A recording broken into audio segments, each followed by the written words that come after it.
位觀眾大家好，歡迎收睇26分鐘見證實錄。卑詩新民主黨嘅 David Eby 尹大衛，去年嘅11月宣誓就任卑詩省第37任省長，正式從因為健康理由而辭任嘅賀錦手中接棒省長嘅職務。尹大衛就任之後定出咗100日工作目標，並且立即以旋風式推出一連串嘅改革以及政策宣佈。曾經擔任過律政廳長以及負責房屋事務嘅尹大衛就強調房屋、醫療、公共安全等都係佢首要嘅工作重點。尹大衛喺新春之際就接受咗本台嘅專訪，首先談及上任後2個月嚟嘅工作進程。省長你好啊，首先祝你新年快樂，多謝你今次親身嚟到我哋嘅新聞部接受我哋嘅專訪啊。Well, thank you for having me. It's great to be here back at Fairchild. 你已經宣誓就職卑詩省長2個月啦，你之前所定下嘅100日目標進展成點啊？有邊一啲已經做到咗，有邊一啲未做到，有待完成㗎？ Well, we're doing a couple of things right now with the 100-day plan. British Columbians have told me that they are concerned about housing. They need an affordable place to live. They're concerned about health care. They need care in the hospitals when they need it, and they need a family doctor. They're concerned about public safety. They want to know that they're safe in their downtown cores. And they also want to make sure we're building a strong and clean economy for all British Columbians. So that's what the focus has been. And the first 100 days really focused on two things, getting financial support to British Columbians that are grappling with higher costs. So things like ICBC rates being frozen for 2 years, the credit on the BC hydro bills, affordability credits, but also setting out the foundation for how we're going to deal with these big issues going forward. Recognizing the credentials of doctors and nurses that are trained internationally so they can get to work right away. Setting housing targets for cities so that we build the housing we need for our fast-growing province. Things like that that set the path for us going forward so British Columbians know where we're going. 呢2個月我哋幾乎每一日都睇到你有新嘅計劃或者撥款宣佈啊！呢一種節奏似乎以前從未有過。點解要咁快將所有嘅計劃項目密集式咁推出呢？ Well, there's so much to do, and I think that most of your viewers will know, especially on those priority issues, making sure that you have the health care that you need, making sure that our cities are going in the right direction, people feel safe, we have a safe, affordable home for people. These are things that can't wait. And you have to work hard to show people that you're committed to these things. That's what I'm doing. That's what my team is doing. And so we're setting a fast pace, but that's because we believe these issues are very urgent and British Columbians want us to address them quickly. 有人可能會話你哋嘅政府其實已經執政咗5年㗎啦，你又係負責住屋嘅廳長啦，又係律政廳長，其實所有呢一啲嘅問題都存在已久㗎啦。點解所有嘅計劃同埋改變而家先至似乎一夜之間全盤推出，而唔係更早就做啦？ Oh, wow. If people think changes are just coming now, there's been a lot happening. We've been working hard for 5 years to improve affordability for British Columbians, to make sure our economy is strong, to address issues like housing and public safety. All this work has been happening, but it was clear to me when I was touring the province during the leadership campaign, people want us to do more. They want us to work faster, especially on these priority issues. 你上任之後已經就卑詩省嘅房屋同埋租屋問題公布咗多項嘅安排同埋撥款。例如將房屋廳分為一個獨立嘅廳啦。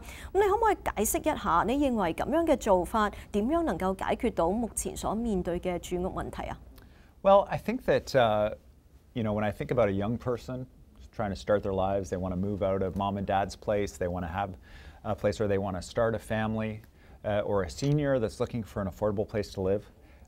This issue is very pressing. It needs full attention of a minister, and so a dedicated housing ministry will help with that. Housing goes across a bunch of different government departments.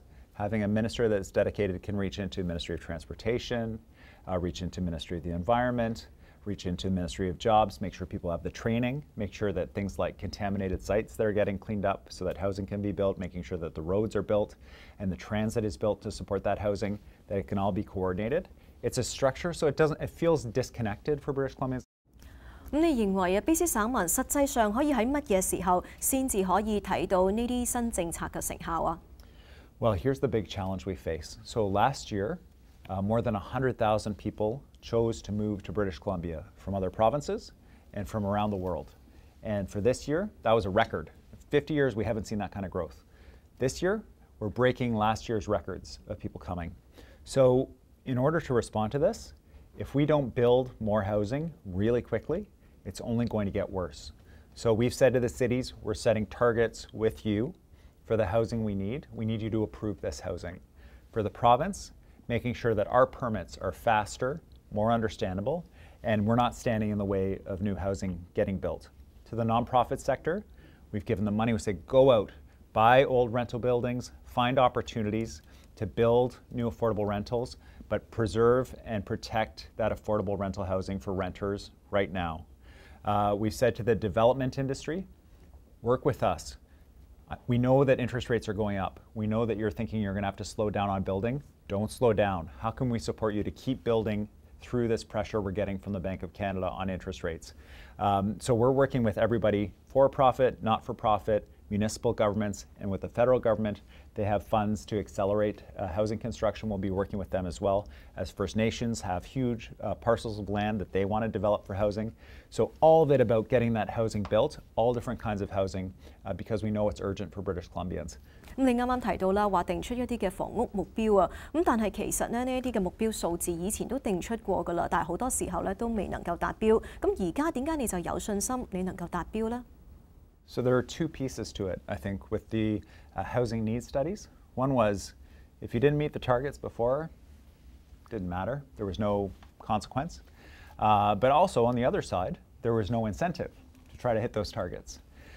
So we're putting both of those things in place. For the consequences for cities that we know need to grow, that are not approving the housing that we need, we're saying if you don't hit the targets, the new law allows the province to appoint someone to go in and say, we're going to start approving housing in your community.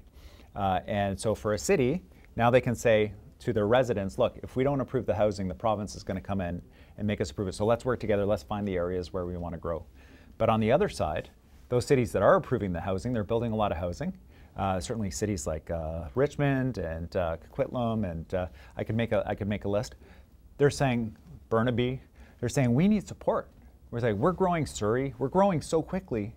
We need infrastructure, we need parks, playgrounds, we need walking paths, we need the things that make a community livable, and we need support from the province. So we're going to tie that funding in with communities that are growing quickly and supporting them to grow quickly. So we have the carrot, encouraging them to move faster, but we also say, you know what, if you're not hitting the targets, we're not afraid to step in to make sure that that housing is going to get built.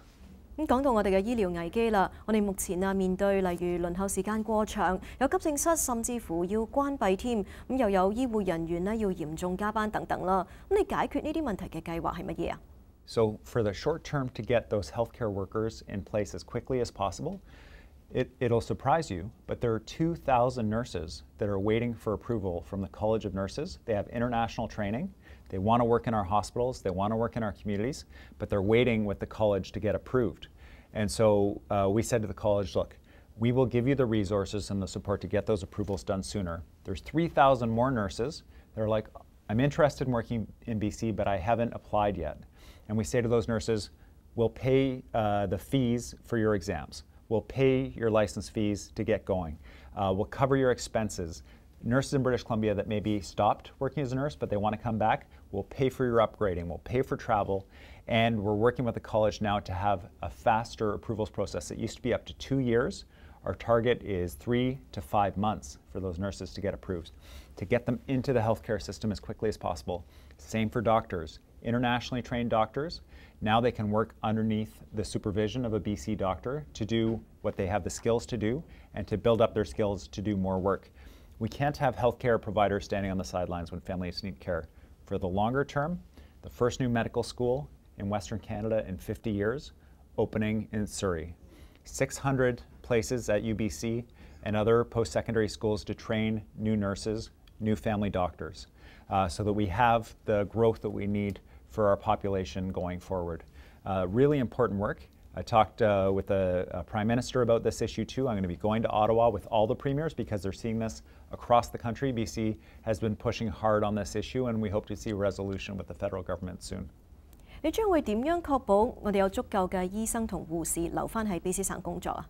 Yeah, that's a good question. So we're competing, unfortunately, with other provinces, but also with the United States and other parts of the world for health professionals. Everybody's looking for these health workers. And so we have a great new deal with the Doctors of BC for family doctors. It's very exciting. My wife is a family doctor. She tells me she thinks it's going to make a big difference for her friends that she went to medical school with that were thinking about being family doctors, but ended up working in drop-in centers, ended up working in hospitals or somewhere else, that they'll come back to do that long-term family practice that we all want to see them do. It's very important for us to be competitive with other provinces, but it's also important for us to bring on more doctors so that in across the country so that we're not competing with each other for these healthcare workers. 安省就啱啱宣布咗將會提出新修訂，為全國嘅醫生護士、護理人員等等打開快速嘅就業通道。咁只要佢哋係有其他省份嘅註冊以及持牌資格，就可以馬上投入安省服務。咁你會唔會考慮相同嘅做法呢？ If we think that's going to be a successful approach, absolutely. We know that we have those internationally trained nurses as well as nurses from across Canada. So we have the fast track process through our College of Nursing to get those nurses onto the hospital floor quickly. It's important for us, though, for British Columbia, to know that the nurses have the skills we need. We do need some kind of credential and oversight process before we just let people into our hospitals. And so that's the challenge with Ontario's announcement. I look forward to seeing how they're going to make sure those nurses meet the high standards that I'm sure people in Ontario expect, because I know British Columbians expect that too. We're not going to reduce our standards. We're going to keep the oversight, but we need to get those workers out there, and the colleges are part of the way that we do that to make sure before they go to the hospital, before they open up the family practice, that they are ready and able, and they're not running away from some other issue in their home province to come work in BC, trying to get away from disciplinary action. We need to make sure that British Columbians are safe and that they're getting the high standards of care that we insist. 咁喺了解過卑詩省長尹大衛喺改善房屋同醫療等問題嘅方案之後休息翻嚟，我哋就會繼續有尹大衛嘅專訪，聽聽佢喺2023年喺其他各項議題上有啲乜嘢政策方向及計劃。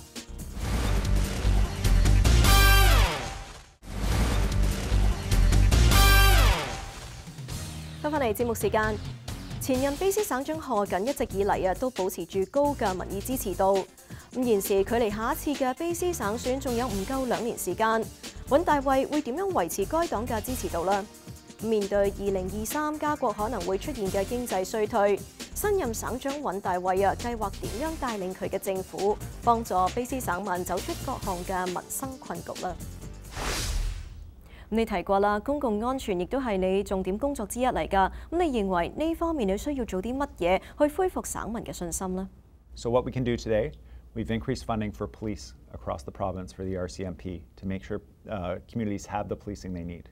But recognizing what's driving this, we're making sure that we're addressing mental health and addiction as well. So we're working with St. Paul's on a new model of addiction treatment. When people come into the emergency room, we have peer workers with experience in mental health that are responding to mental health calls now instead of police, which frees police up to do police work. We have a direction to our prosecutors, making sure that British Columbians can have confidence that when someone commits a violent offense, prosecutors are doing all they can under the federal law to make sure that person is not released back to the community. But for the longer term, pressing the Prime Minister, pressing the federal government, you made changes to the rules, you had good intentions, but it's not working. We need to look at it again and make sure that we're protecting Canadians, protecting British Columbians with good rules at the criminal justice system so that the prosecutors have the tools that they need to address violent offenders in our community. It's important work, it's critical work, and British Columbians expect it from us. 溫哥華市府就啱啱通過咗振興華埠嘅行動計劃咁省府會唔會提供任何嘅支持嚟到響應呢一個行動呢？咁喺省級嘅層面有冇任何嘅計劃去幫助華埠應對目前嘅挑戰啊？ Absolutely. So one of the first meetings I had after being appointed Premier was a round table that we set up, invited the Mayor of Vancouver, sat right beside me, we're working together, the merchants from Chinatown, community leaders from Chinatown, owners of legacy businesses, those old Chinatown businesses that have been around for a long time, people from the Chinese Canadian Museum and others. And the conversation was, what are you seeing in Chinatown and how can the provincial government help? And so we'll be working on a strategy with them, with the city, to make sure we address this issue. I'm glad to see the city moving on this, but it's also the downtown east side, which is right beside Chinatown. Well, I've never seen it worse. People out in the streets, sleeping on the sidewalks and structures, random violence, attacks on women, it's unacceptable. So we will be decamping and getting those people who are sleeping on the sidewalks into shelters. We will be putting in place a longer-term plan for the downtown east side, Chinatown and Gastown, to make sure that the community is safe.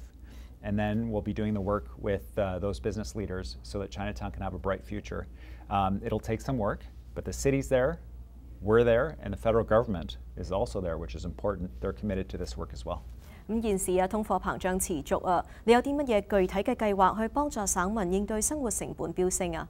So again, what can we do today? I joined the Prime Minister for a joint announcement, provincial and federal, about cutting daycare costs in half for parents. That means hundreds of dollars a month per child for parents, thousands of dollars annually.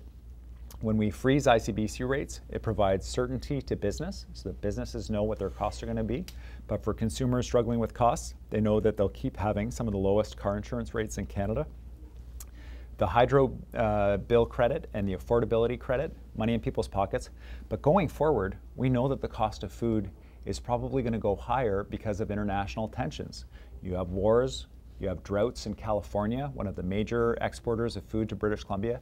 How can we grow more food, process more food in British Columbia? So I asked my agriculture minister to work with farmers, to work with food processors, to make sure we're doing everything we can to grow more food in BC, for BC, process more food in BC, but also to find those export opportunities. Because if California is reducing their exports, this is a huge business opportunity for British Columbia, for us to take over some of that export business.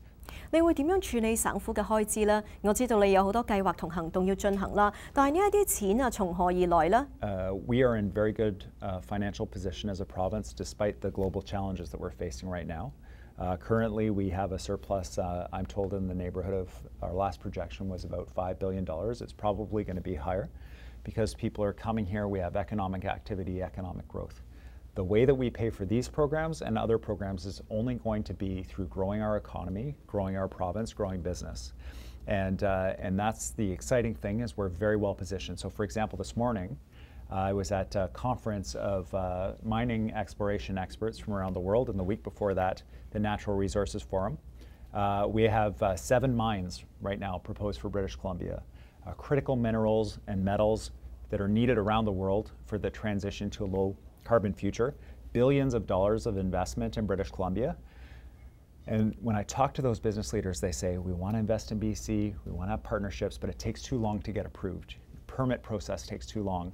So we have dedicated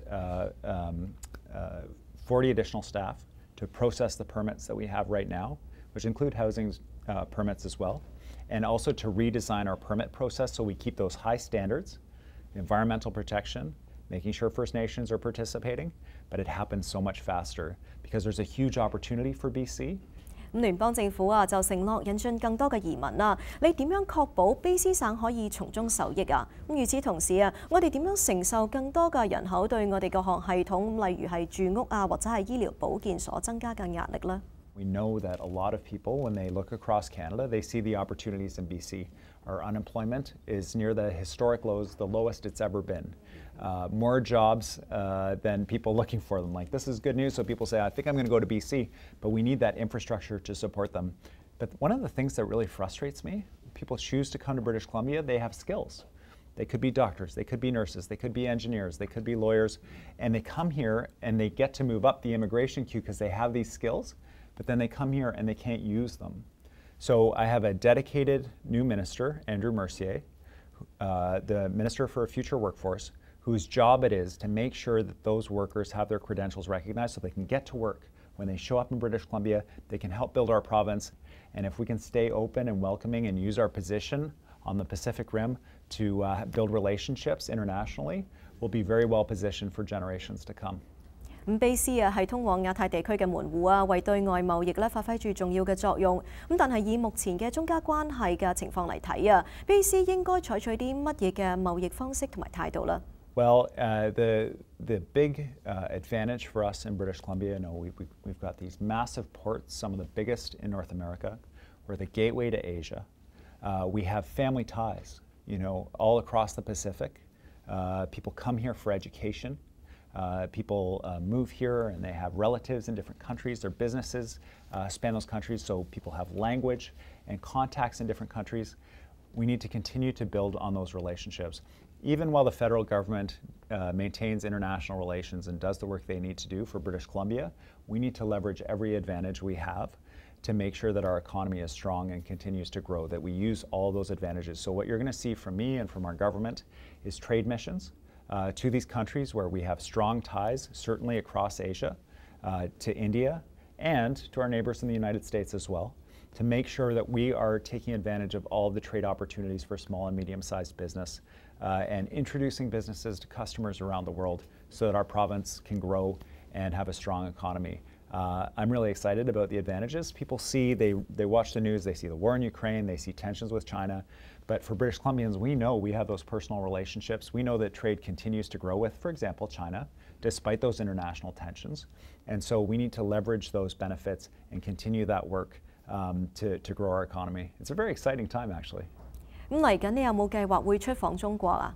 Oh yes, I'd love to go to China and certainly across Asia to visit important trading partners to all British Columbians, to Korea, to Japan, to Vietnam. I would love to go to India as well, and certainly our key ministers as well. So much I find of trade and relationships is seeing people face to face, which is also why I'm going to be going to Ottawa, because we have to meet with those federal ministers, we have to meet with the Prime Minister to remind them they live in Ontario, they live beside Quebec. It's easy for them to forget about BC when we're far away, so we have to show up and remind them. 咁問你一個私人啲嘅問題啦，就係你做咗省長之後啊，生活上最大嘅轉變係乜嘢呢？我知道你家中有2名嘅年幼小朋友啦，咁你點樣分配時間俾家庭同工作啊？ I have a 3-year-old girl at home, Iva, and an 8-year-old boy, Ezra. And one of the things that I love is when I go home, it doesn't matter what my job has been. If I was in opposition or in government as a minister or now as the premier, they want me to put the phone down and play with them and have fun. And so I'm so grateful to them for that. I really enjoy that. But it is a change. So for my son, for example, you know, I'm in the news more, so his friends are asking him about it, and he wants me to come into his school and talk to his friends at school about what my job is. So for them, I want to make sure that they're protected from some of the worst parts of politics, you know, and that they're safe and that they're happy. But I also want them to enjoy it. There are opportunities that they have as kids. They get to see different things. 嚟緊2024年嘅省選啊，你覺得你自己能夠保持住啲乜嘢優勢啊？ Well, I think British Columbians like what they've seen, which is good. But I'm the new guy, and so I have to show them where we're going and what I would like to do. I've got 18 months to show them that their priorities are my priorities, and to deliver for them in ways that they can see and feel in their communities, and that they know which direction we're going. That's what I want to be judged against on the election day, and that's what I look forward to. 咁展望新一年啦，省民對你同你嘅政府可以有啲乜嘢期望呢？你會為佢哋做啲乜嘢啊？ They're going to see the focus on those key priorities, and I didn't just make them up. These are the key priorities of British Columbians. You know, when we're talking about housing, affordable housing, access to health care, public safety in their communities, including the downtown east side and Chinatown, and building a strong economy, these will continue to be the priorities going forward in 2024. You'll see laws introduced, you'll see trade missions, you'll see efforts in community, and we're not going to solve all the problems for the next election, but British Columbians will be very clear about what direction we're going, and they'll be able to vote accordingly. 省長喺度再次多謝你接受我哋今次嘅專訪啊，亦都祝你新春愉快。Yes, thank you, and to you both as well. Yes, Happy Lunar New Year. 好啦，今集嘅節目時間呢又差唔多啦。咁如果觀眾對我哋嘅節目有啲乜嘢意見嘅話，係好歡迎大家以電郵嘅方式同我哋聯絡㗎。我哋嘅電郵地址係 mag26@fairchildtv.com。如果觀眾咧想重溫翻今集嘅節目，亦都可以上到去我哋嘅網站3w.fairchildtv.com， 點擊節目重溫一欄就可以睇得翻㗎啦。下星期同樣時間再同大家見面，晚安。